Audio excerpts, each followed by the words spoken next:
Hey friends, I don't even know where to start because this story is so random. This apartment that we're renting, which I'm in the stairway of right now, we started renting it on December 17th. And so, yeah, that worked out well. I was really confident with her. She's the one who came and applied for it. And I didn't even meet him until after she had already signed the lease. So anyway, we rented the apartment to him. When I met him, I was a little bit more like, ooh, I wish I would have looked into him a little more, or at least met him first, because then I would have known to look into him a little more. But I'm like, hey, hopefully this will work out. I'm going to remain hopeful anyway. So anyway, almost a month later, long story short, basically, there was a domestic altercation. He broke the door in the bathroom. And yeah, so they arrested him. He went to jail. And now all of a sudden there's a whole bunch of stress on us because we're like, crap, their lease started on the 17th. Their rent is due on the 17th. I think it was, what was Sunday, the 15th? Sunday the 15th is when he got arrested, and 16th is when she was really talking to me that Monday. So it was apparent that they weren't going to be able to pay their rent. And now all of a sudden it was like, well, their stuff is all here, so I can't rent the apartment to someone else. What am I going to do? And almost at the same time, I ended up with a vacancy over at my job, in almost the same way, but less violent. It was just like, oh, we've already moved out, and I forgot to give you notice, sorry. Which is kind of like when you wake up in the morning and you realize that you're late and you have to hit the ground running almost, like that kind of stress. That's almost what it's like when people do that to me in this job.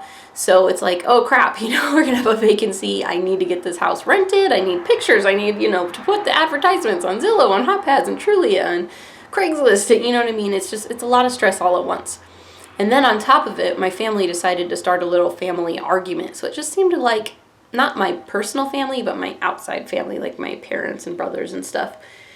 So there was a lot of stress from all sides. But let me get back to the first one. So it ended up working out fine. Essentially, they did move out. I offered them a lease buyout option. Typically those come in around 50% of the remaining legal obligation. So when you sign a year lease, say you had an apartment, I'll go ahead and tell you, this apartment that we have, we're renting for $1,000 a month. And when they sign a year lease, that's a $12,000 obligation. Just in the increments. So they get to live here for a year, but they also have to pay $1,000 a month in order to do so.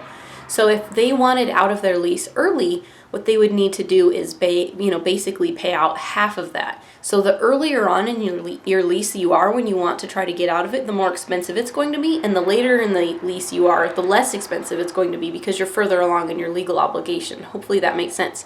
And everyone has a different policy on this. Sometimes they won't let you buy out of it at all. It's like, nope, it's a $12,000 obligation. You want out? You can't. If you can't pay it, we'll sue you for all of the remaining, rent that you would have paid when you were here. So some people will let you out of it. Some people won't. Some people will do a deal with you, that sort of thing. I was trying to make it as easy on them, especially her, as possible, because I knew it wasn't her fault. She couldn't continue living here. She couldn't afford it on her own. They obviously couldn't continue to live here together. So my goal is just, okay, fine. If it's not going to work out with you guys living here, that's fine. I just need you to move out. So what I offered them was, as a part of their lease buyout option, was forfeit your deposit, pay your portion of the rent, because rent was supposed to be due now, and since you're not moving out, I can't rent it right now. So you need to pay your rent because we were counting on that money, and then just move out as quickly as you can. So those were the three things that I was asking for them to do in order to get the lease buyout option. She agreed to it right away. She's like, fine, I'll forfeit the deposit. She paid me the rent the very next day and started moving out slowly. I wish it would have been a little faster, but it worked out okay. So that's what we ended up having happen. So that's why I'm talking to you about this right now, is because the apartment, while it isn't vacant, I just rented it last night, and I told him that I was going to need access to the apartment today, so he knows that I'm going to be here. I need to go clean the carpet in one room and stuff like that, but pretty much, yeah. So anyway, long story short, I didn't really want to talk about it before because it seems like a lot of times you get a lot of people that are, when they hear that I'm going to do some rentals, they're like, oh, that's risky, good luck with that. I know that it's risky. I mentioned that when I first did my video where I announced that we were going to have an apartment here. I knew it was a risk. It was a calculated risk. We knew that it, could go well, it could go bad. I didn't expect it to go this badly this soon on, but that's all right. That's life. That's just how it goes sometimes.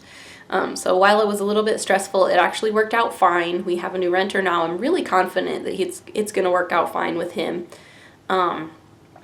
Yeah, so long story short, with it being $1,000 a month in rent, they paid their security deposit up front, they paid their first month's rent, and then she paid her half for the remaining half a month that she was here, essentially, because they moved out at the end of the month. So they were here from, mid-January until the end of January when I was able to rent it again. So we made $2,500 on the apartment basically in 6 weeks. And what we did with that is we put the first $1,000 toward our mortgage, and then we put the security deposit toward a car fund. We really need to get another car because our cars are older and they don't work so great, and so we need to kind of get an upgrade on that. That's something we've been saving for a long time, but we're just waiting for the right one to come along. So there was that, and then the other $500 we're actually going to put toward this month's mortgage. However, the guy who moved in today, all of the people I interviewed, none of them were able to come up with the full security deposit in the first month's rent all at once. So the best renter I could find, personality-wise, I think he'll get along well with us. There were a few that could come up with more money up front, but I really wanted one that was going to be a good tenant, not just one that could come up with money right away.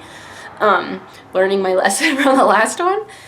So anyway, he was only able to come up with the $900. So while we were expecting to be able to put $1,000 this month toward our mortgage, so we're actually going to be able to put $1,400. So while everybody out there might be like, see, rentals, oh, that's so risky.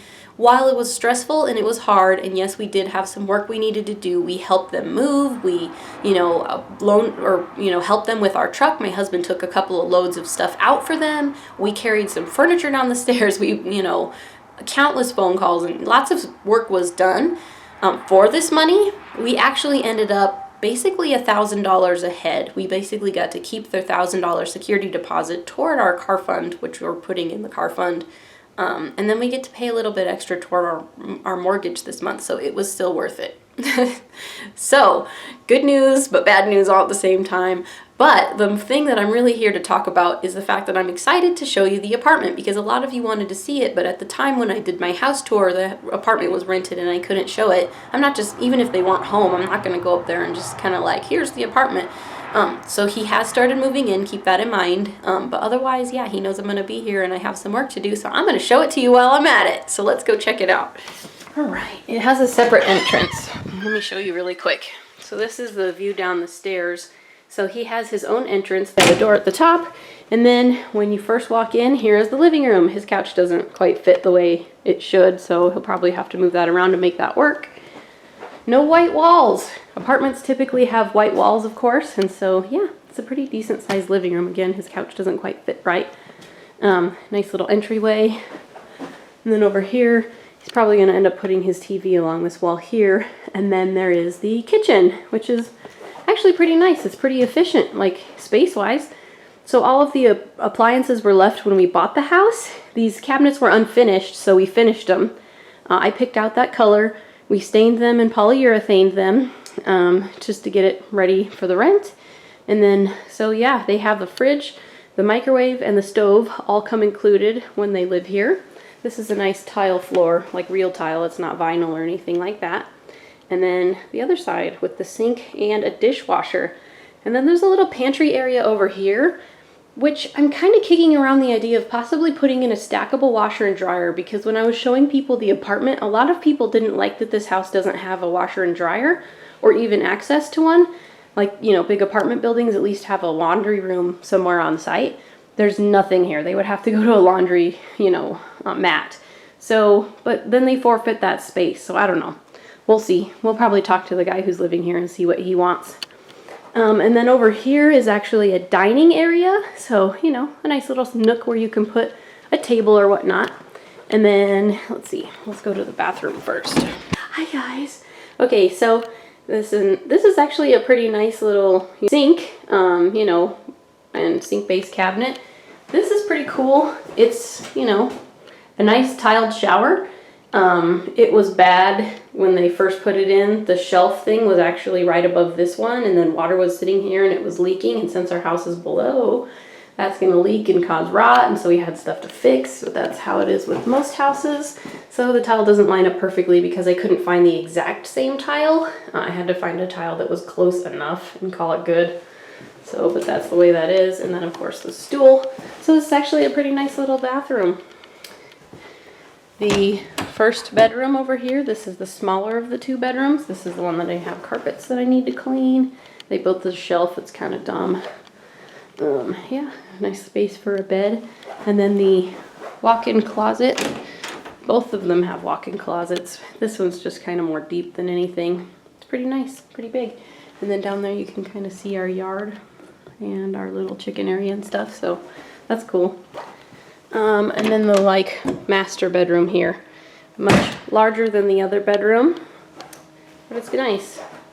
A nice view out the front there. And then a nice walk-in closet for this one. There we go. It has two bars where you can put your clothes, and then a nice shelving area on the side where you can put all that sort of stuff. So yeah, it's pretty big, has a lot of space. So I thought this was a pretty nice little apartment, a nice little 2-bedroom, 1-bath, something really super straightforward and simple. Affordable, because stuff around here is not very affordable.